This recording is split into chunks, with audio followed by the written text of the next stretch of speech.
Why did I choose to fly? It's for me, I think it's just freedom. It's, you know, getting out, not being grounded on earth, and being up in the air and just being able to fly, you know, go wherever. It's like a bird, free as a bird in a way. What I would like to achieve is to become the first quadriplegic to fly solo around Australia. Also to raise awareness to the community to show that disabled people can achieve much more than what most people would realise is possible.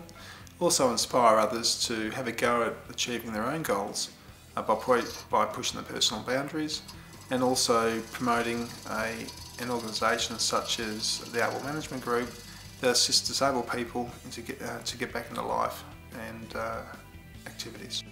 The On a Wing in a Chair Round Australia trip will follow the coastline of the country in an anti-clockwise direction, crossing the four most extreme northern, southern, eastern and western points, including Tasmania. So one of the goals of the trip is to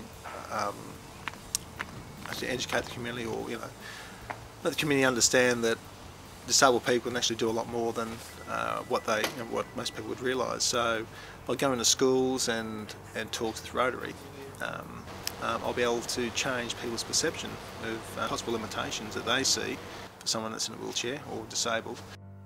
Well, I suppose the day of accident was the last day of my first life and the first day of a new life.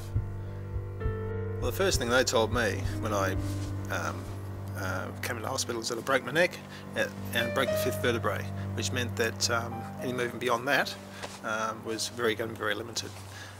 Pretty much what they said was that I certainly wouldn't be living independently. I might be able to drive a car and working full time. Well, there probably weren't many quads around that did that back in when I had my accident. But the whole challenge that was before him after he had the accident there, to rehabilitate, there just seemed to be no possibility that he was going to sit still and basically sit in a wheelchair.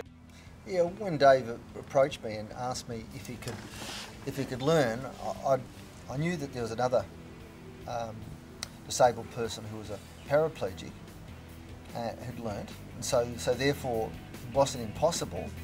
And basically I had an open mind. Steve Ruffles in particular is probably the one that really progressed Dave's flying ability, because Dave had tried to get other people to licence him, and because of his disability, they didn't want to take the risk. The man has so much determination.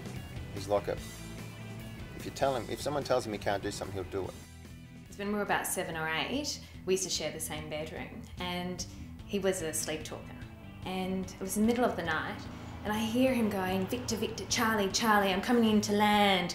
You know, do I have clearance? Blah, blah, blah." And it's quite apt, considering he wants to fly around Australia, but he's always wanted to fly. Why am I doing this trip? Basically, it's my dream.